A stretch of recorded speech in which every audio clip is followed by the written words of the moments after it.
Level 1 Associate. You're an ordinary kid who grew up on the noisy streets of New York, born in a neighborhood where money was never enough. On your way to school in the mornings, you'd see the men standing on the corner, well-dressed, calm, as if they lived by a different set of rules from the rest of the world. Back then, you didn't understand them. Now you do. Your father's surgery bill sits on the table, the numbers dancing before your eyes, and the rejection letter from the bank went into the trash long ago but never left your mind. That night, at the corner bar, Rouse, an acquaintance approaches you, touches your shoulder lightly, lowers his voice. There's a job. A simple job. Nobody gets hurt. You don't ask anyone. You don't sign anything. But from that moment on, you're no longer just a name. You're an associate. You're not an official member. You don't carry Italian blood. But you've entered the outer ring of the Genovese family, and the eyes watching from inside can see you now. You do small jobs. You carry money, deliver messages, check on the cash register at the noodle shop on Mulberry Street once a week. You gradually learn what goes on inside that shop. Clean money and dirty money mixed together there, the numbers balance through hundreds of small transactions, and the government has no idea. The cashier's look toward you has changed. He no longer looks at you like a customer, but like a colleague. The first week, everything feels strange. The second week, you get used to it.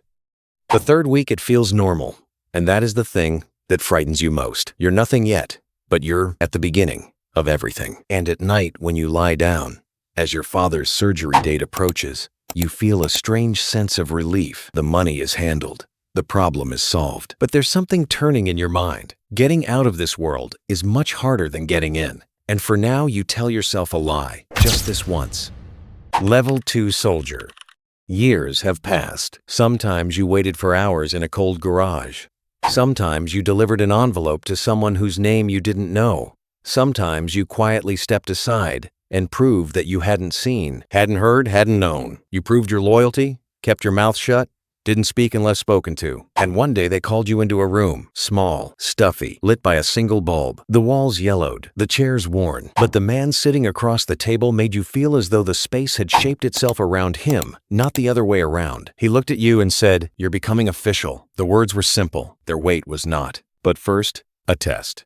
To become a made man in the Genovese family, Italian blood is required. Your mother or father must be Sicilian, Neapolitan, or of Italian descent. You carry that blood. The ritual is simple but heavy. Your finger is cut, your blood drips onto a piece of paper, that paper is burned.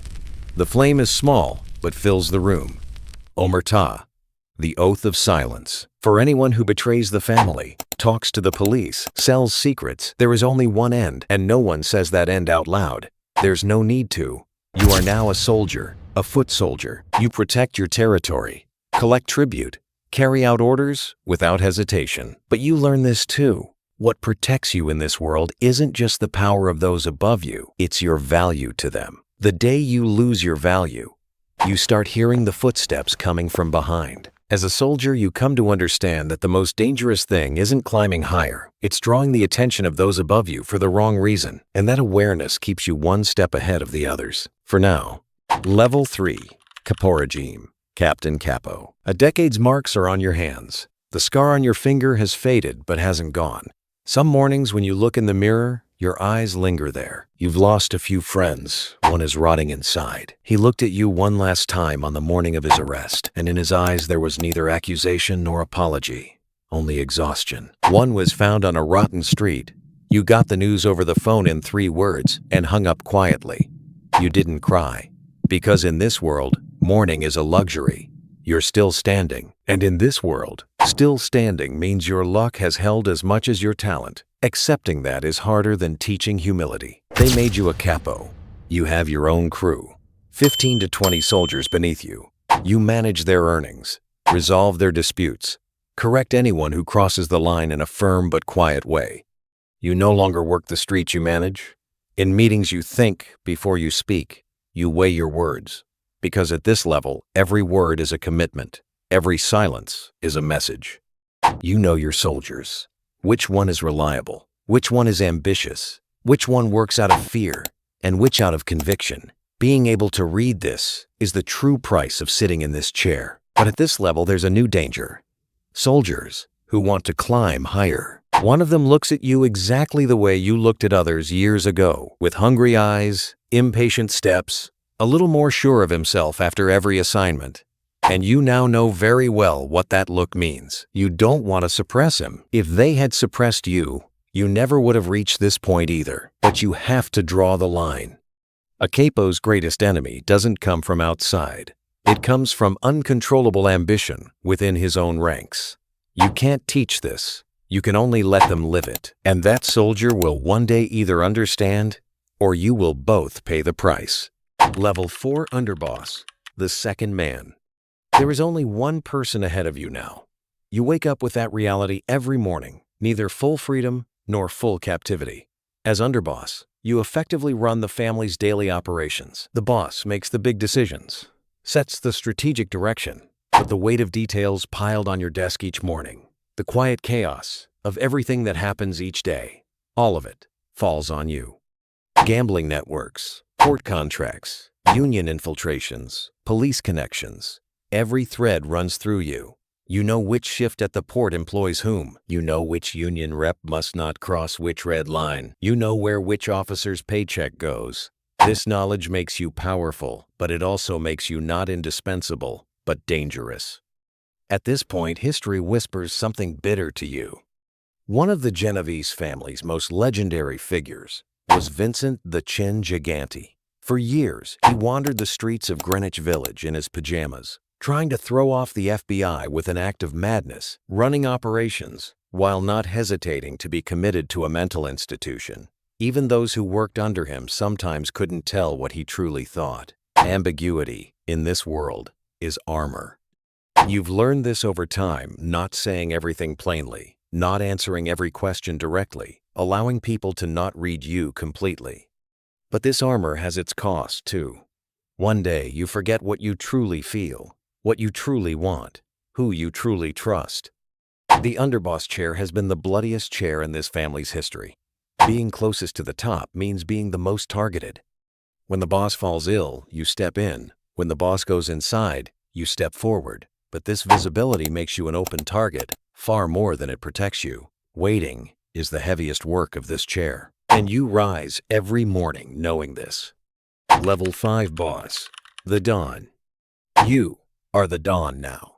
You stand at the head of New York's most powerful family. FBI reports for years described the Genovese as the most disciplined, most secretive, most powerful family. You feel the full weight of those words now.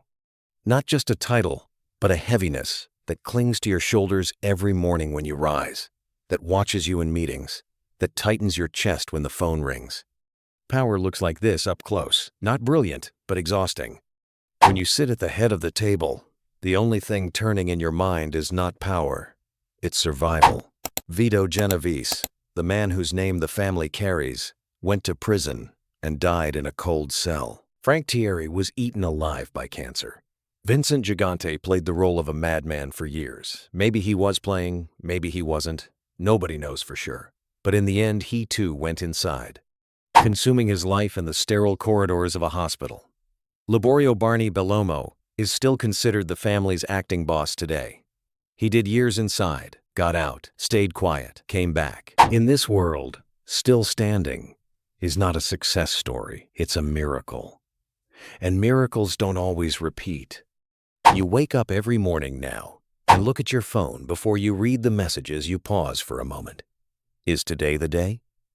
This question is no longer paranoia, it's experience. Because every Don knows this story never ends with a happy ending. Either prison or betrayal or a bullet.